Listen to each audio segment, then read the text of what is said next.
Bonjour à tous, c'est Steve pour Robots. Aujourd'hui, on va parler de One Piece et tout particulièrement du jeu de cartes qui est sorti le 2 décembre exclusivement en anglais et en japonais depuis juillet dernier. On va à l'aide d'un simulateur voir ensemble les règles de base pour apprendre à jouer. Et pourquoi pas venir en boutique participer au tournoi qu'on propose chaque semaine. Toutes les informations seront en description. C'est parti.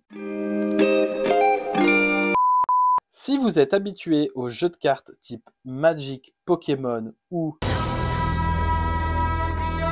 ce sera bien plus simple à assimiler. Si par contre vous débutez dans le jeu de cartes, accrochez-vous, je vous emmène sur Grand Line.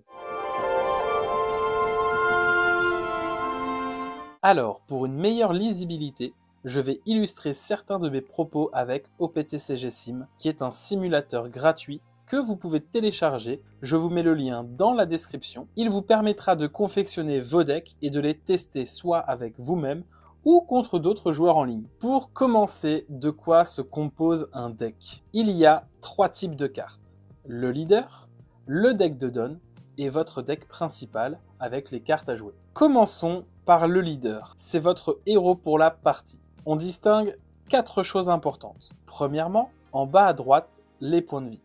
Ensuite, en haut à droite, le nombre qui correspond à votre force d'attaque, mais aussi à votre défense. Puis, au milieu, un texte avec des effets qui seront à utiliser pendant la partie. Enfin, et je dirais même surtout, la couleur de votre leader, qui va influencer la couleur des cartes que vous aurez le droit de jouer dans votre deck. Par exemple, si je joue le leader rouge, j'aurai le droit de jouer seulement des cartes rouges. Passons maintenant au deck. Vous allez trouver 3 types de cartes qui vont composer un deck.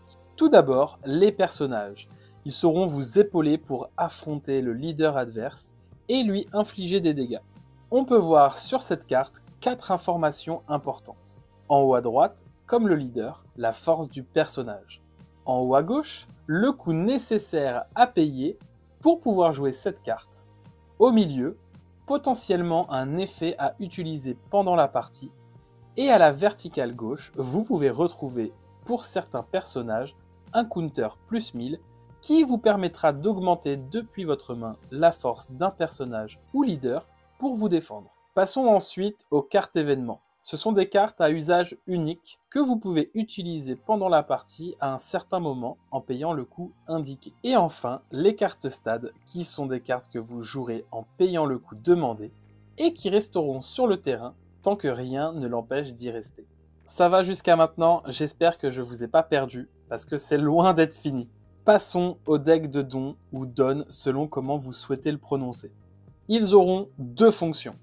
La première, à l'instar des terrains pour Magic, c'est ce qui va vous permettre de payer vos cartes à jouer en inclinant les dons nécessaires. La deuxième fonction sera d'augmenter de plus 1000 la force de votre leader ou votre personnage pendant votre tour, avant de lancer une attaque.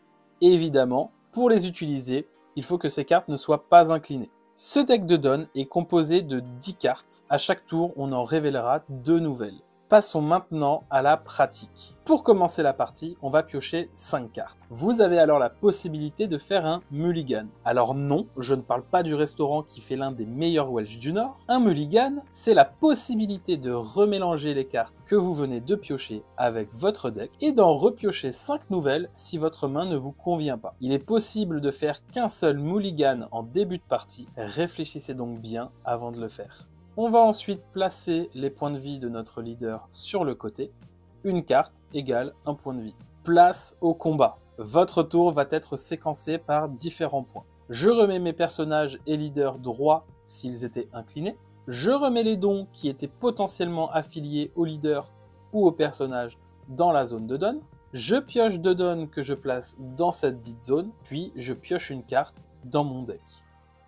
À partir de là, vous pouvez jouer une carte, attaquer, rejouer une carte, réattaquer, dans le sens que vous voulez, puis vous mettez fin à votre tour. Et maintenant, c'est le moment de se mettre des mandales. Pour attaquer, il faudra incliner le personnage avec lequel vous souhaitez attaquer et cibler le personnage adverse.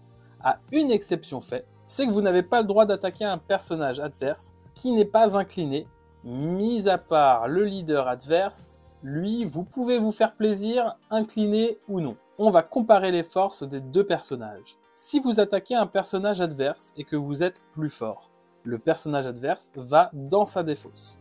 Si votre adversaire se défend et que vous êtes plus faible, il ne se passe rien et votre attaque a échoué.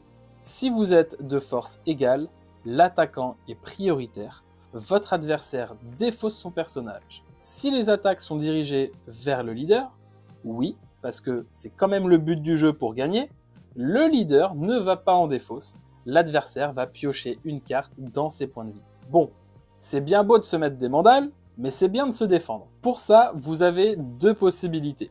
Soit payer le coût d'une carte counter pour utiliser un effet pendant une attaque adverse, ou bien d'utiliser les cartes de votre main grâce au counter plus 1000 sur la verticale de la carte que vous allez défausser pour votre personnage ou leader. Pour gagner, il faudra que votre adversaire n'ait plus de points de vie et que vous réussissiez une ultime attaque pour remporter la partie. La deuxième manière de gagner est que votre adversaire n'ait plus de cartes à piocher dans son deck. Et voilà, vous êtes prêts à jouer. J'espère que ce format un peu particulier vous a plu. Si vous ne faites pas encore partie de l'équipage, n'hésitez pas à vous abonner et à mettre un petit like. Nous, on se retrouve très bientôt. Ciao!